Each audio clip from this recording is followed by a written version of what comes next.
hoping that the project would have this inherent failure of always like collapsing and would turn into this kind of like this loop, like endless cycle. A little bit like the GIF images you can see on the internet, where like things just happen like really quickly in one little loop. I don't understand what you're saying. I'm sorry, I can't help looking at your eyes. They look very scary. I think it's because the screen reflects into your eyes, but it's cool. You look at it like a ghost. Yeah, that's a good effect. Cool. Maybe somebody else wants to take over here. Nice talking to you.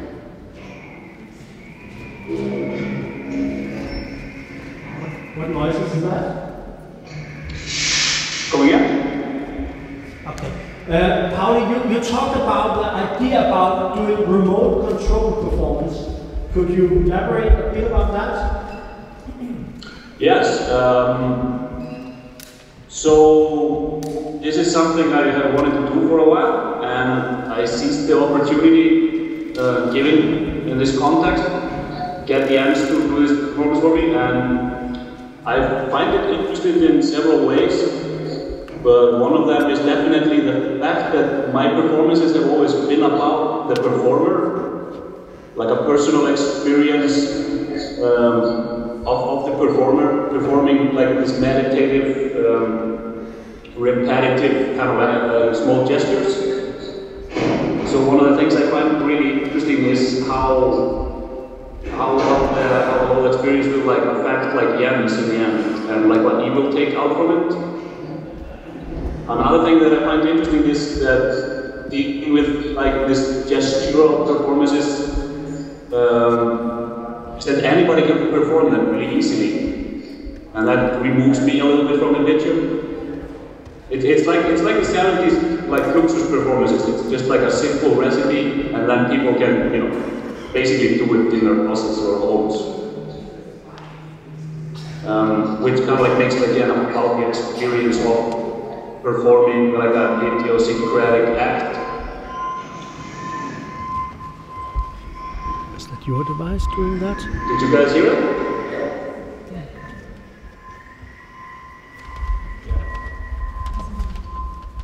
It's nice. Is it your mic?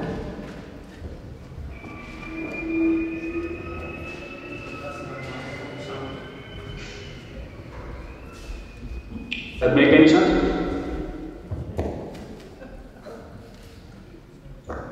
Hello.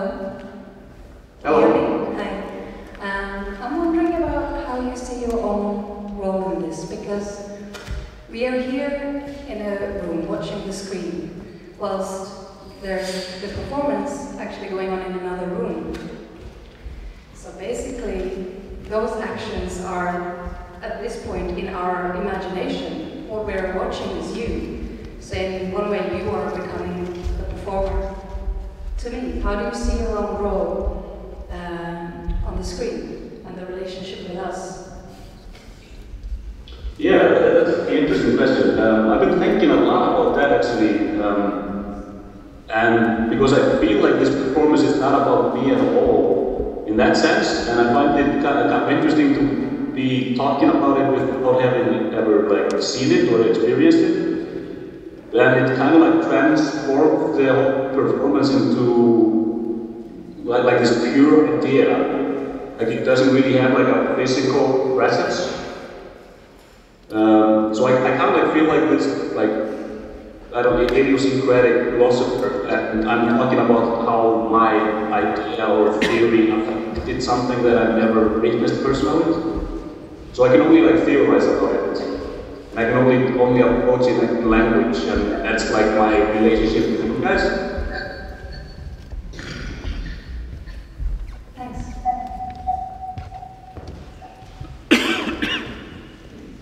So, beginning and end of this performance isn't important for you. It's just important for you to create an image that we can take and do whatever we want with. It's not necessarily the dramaturgy of it or the time of the piece isn't important for you?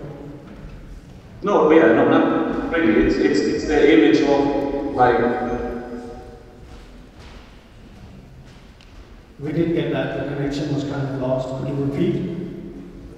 Yeah, it's true. It's not really about the endurance of the performance. It's more about creating like this picture. Okay.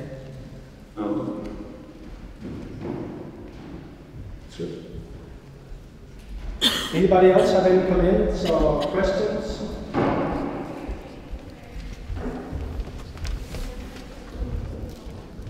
I found it very interesting what you said about beginnings and ends, and about the circularity of the performance, because when I stood watching it, it struck me that what was really interesting there was not necessarily the getting there, because two people could easily have lifted this person up to the pile of books, but the sort of feeling your way forward across this pile, a sort of not means to end based way of feeding yourself towards a goal via the material, which would be something else than circularity, strictly speaking.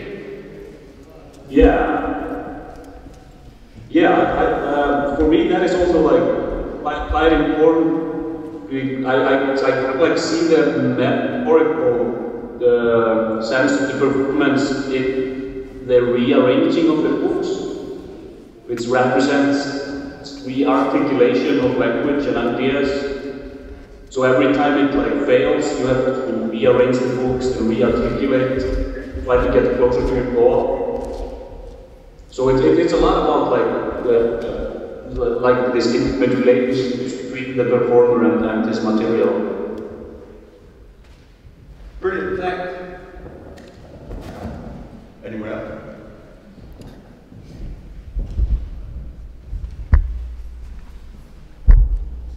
I'm interested a bit in the relationship, because you say it's about the relationship between the performer and the materials.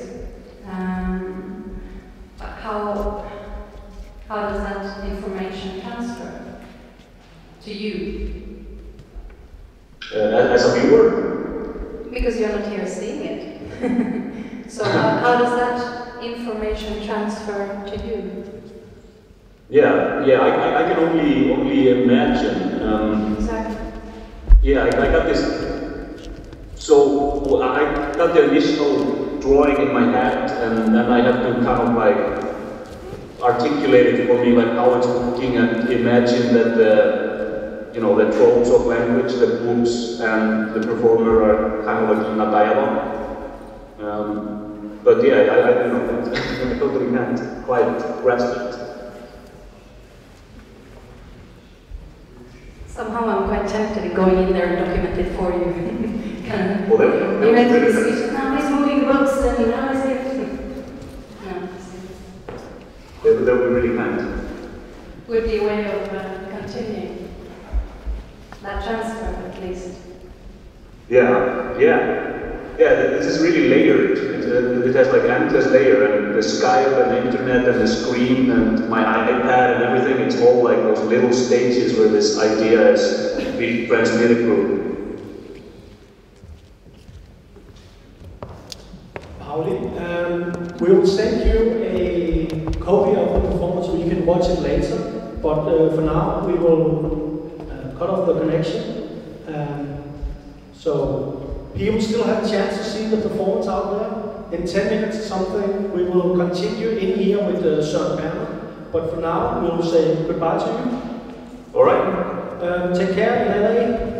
Enjoy the day. Good meeting you guys. Good. Bye. Bye.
gerne få med alt. Må vi gerne få med alt? Det må vi. Nej. Det skal vi få med. Frank, 334. Ja. Hurtigt. Du er hjem, så er det ordnet. Nej, det tror jeg ikke.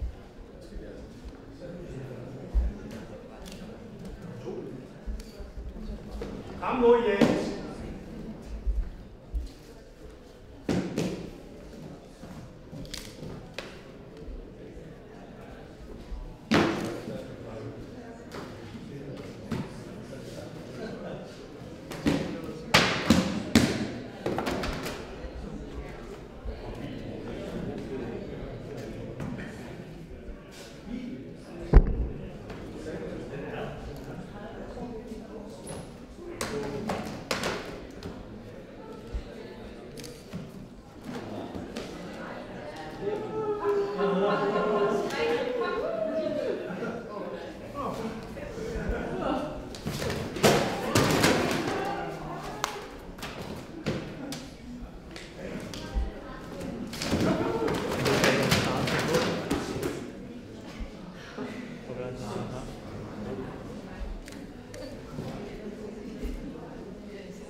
Ja,